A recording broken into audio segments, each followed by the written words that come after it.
Bonjour les tourneurs, bienvenue dans mon atelier. Alors, je remets ça après avoir joué un peu avec mon nouveau crochet. Me suis trouvé des pièces de bon diamètre. On est aux alentours de 25 cm de diamètre. Et puis, assurément, c'est la plus grosse pièce que j'ai jamais tournée sur mon tour. Et je suis la procédure que André Martel fait dans son DVD sur son crochet. Donc, le bois, c'est du sapin, du véritable sapin de Noël. Il va y avoir de la gomme et tout ça. J'ai pas tellement la prétention de réussir à faire un abat-jour. L'idée, c'est que je veux jouer avec mon crochet. La bûche, elle est tellement grande qu'en fait, elle ne réussit pas à tourner. Et donc, par balancement, par équilibrage, si on veut, j'essaie de trouver le bon point pour, justement, que la bûche, qu'il y ait une bonne répartition des forces. Et puis, encore une fois, à ma grande surprise, ça va vraiment bien.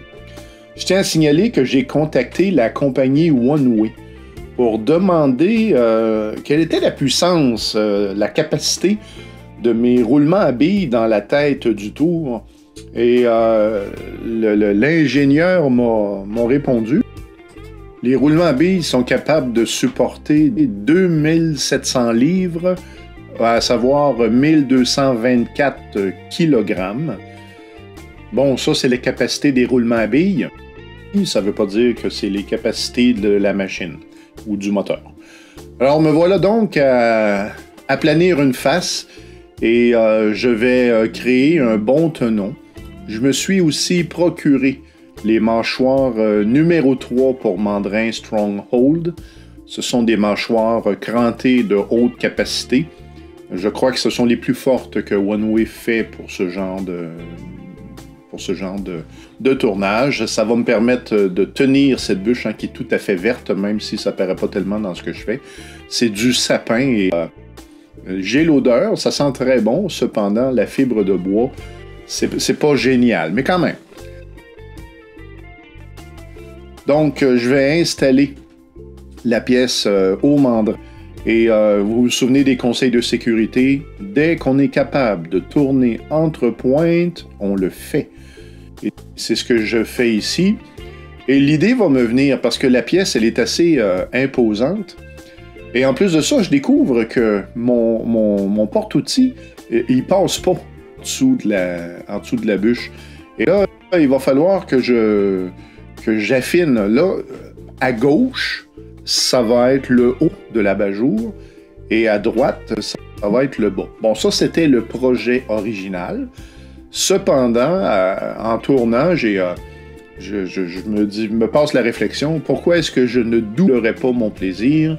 Pourquoi est-ce que je ne couperais pas tout simplement cette bûche en deux au centre pour me faire deux abat-jours? Et c'est ça qui va être fait. Je ne suis pas capable de vous dire à quelle vitesse je tourne parce qu'en vérité, ce que je fais, j'ai changé l'arrangement des poulies. Et donc là, mon moteur tourne extrêmement vite, mais la pièce de bois ne tourne pas à grande vitesse.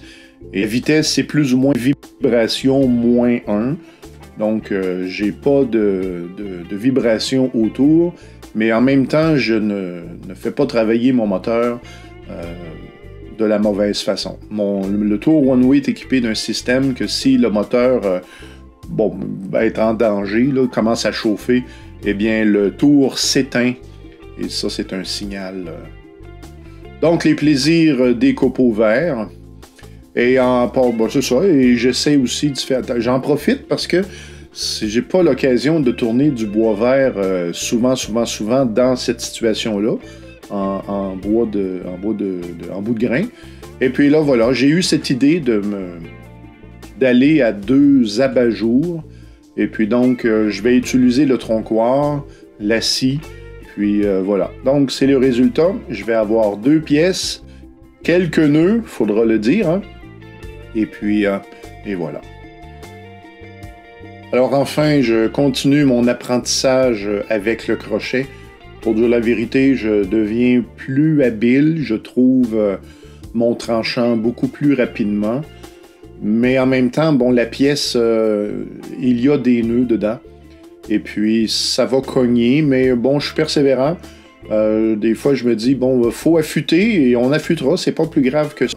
Si je vais pas dedans, si j'expérimente pas, j'aurai pas de victoire. Qui fait rien n'a rien. Et puis, voilà, je deviens plus habile, même que je suis capable maintenant de creuser le trou au centre tout simplement avec le crochet. Puis, je découpe. Bon, ce qui me manque là à ce point-ci, c'est bon, certainement du bois dur de belle qualité. Et me positionner aussi, parce que lorsque j'ai eu terminé, j'ai une tendinite au bras gauche là, qui se fait aller. Donc, j'ai donné la forme intérieure que je pensais suffisante. Et la deuxième étape d'un abat-jour, c'est de rejoindre la translucidité.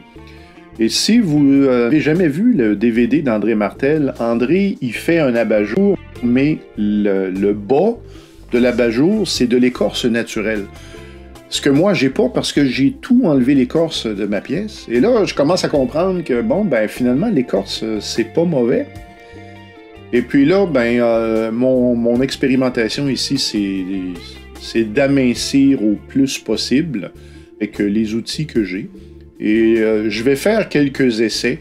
La gouge à profiler, mais mon meilleur outil pour l'opération va rester ma gouge à bol.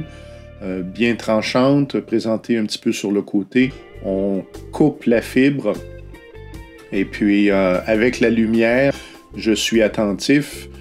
Quand on est dans les couleurs rosées un peu, dans mon cas, moi, si j'étais à plus ou moins 2 mm d'épaisseur, et on continue délicatement.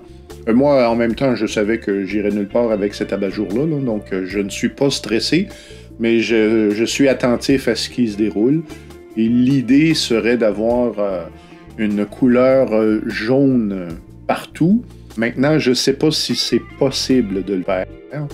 Moi, les nœuds vont m'occasionner quelques petits désagréments, mais rien de significatif. Parce que je savais que mon abat-jour irait à la poubelle, au feu, ou dans la pile à feu, j'étais pas nerveux.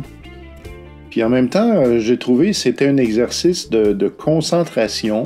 J'ai trouvé ça intéressant, un exercice de respiration aussi, parce que faut être délicat. Et puis j'observe, moi, une des surprises que j'ai eues, c'est que on est translucide, en tout cas, je me dirige vers ça, mais il y a encore de l'épaisseur. Ça m'a étonné. Puis maintenant, ma lampe, c'est une lampe Odell, donc elle éclaire en ligne droite. Et ce qui fait qu'on n'a pas l'impression tellement qu'il y a grand progrès, si on veut. Mais voilà, j'observe et je regarde pas tellement mon outil, je regarde les couleurs. Et là, on voit du jaune apparaître, là. Et puis, je pense que là, je viens de passer à travers. Parce que c'est arrivé. Il y a un morceau qui a décroché. Mais sinon, c'est très intéressant. On a toujours envie de redonner encore un petit peu. C'est particulier de tourner comme ça. J'ai bien aimé l'expérience.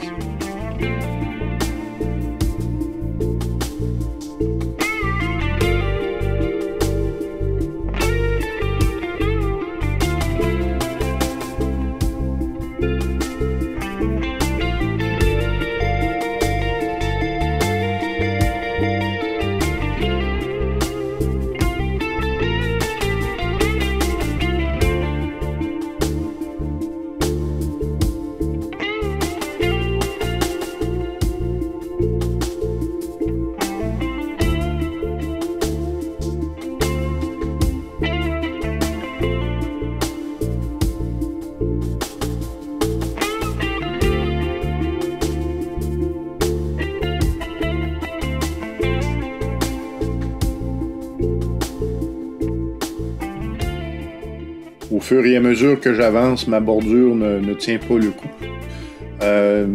En tout cas, moi, ce que j'ai appliqué, c'est que je ne reviens pas en arrière. J'essaie d'aller, je me dirige vers le mandrin en enlevant de l'épaisseur et j'essaie d'aller chercher la couleur désirée.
J'ai entendu un son, mais j'ai rien vu. Et puis, heureusement, je portais ma protection. J'ai pas eu de bobo d'aucune façon. Mais je continue parce que, justement, ça me permet de... Vous voyez, oui, je reviens là-dessus. Ça permet justement de se concentrer sur la technique. Et c'est bien. Vous avez vu, hein, j'ai testé le bois. Et André Martel en parle dans son DVD. Parce que je suis à l'extérieur et que j'enlève de l'épaisseur, en vérité, mon outil il compresse un peu le bois. Et je vérifiais la flexibilité et j'ai été étonné, c'était assez bien. Une autre chose aussi que je me demandais, c'était est-ce que je dois en cours de route mouiller mon bol, mettre un peu d'eau pour le garder humide? Puis pas du tout. Il n'y a pas eu de séchage à ce niveau-là.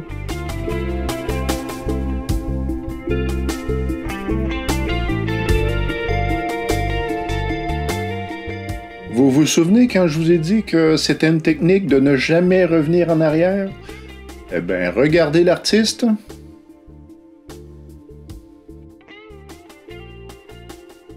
Et voilà.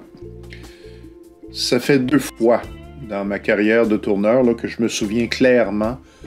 On ne doit pas revenir en arrière lorsque la paroi est mince, sinon on peut avoir une explosion. Alors, fort de mon expérience, le lendemain, j'ai pris mon 2e abat-jour et j'ai tourné plus ou moins de la même façon, à la différence que je me suis gardé une bordure. Et j'ai pu continuer mon expérience en translucidité. Et je pense que je serais prêt. Si je pouvais avoir une bonne pièce d'érable, pas de nœud ou une pièce de bois dur, je pourrais certainement me tourner. Bon, je dis pas que je vais réussir, là, mais un abat-jour, j'ai été étonné. La translucidité, c'est très intéressant et en même temps, c'est pas quelque chose qui est en dehors de la portée de tout le monde. Sur ces bonnes paroles, merci d'avoir visionné ma vidéo et au plaisir de se revoir une prochaine fois.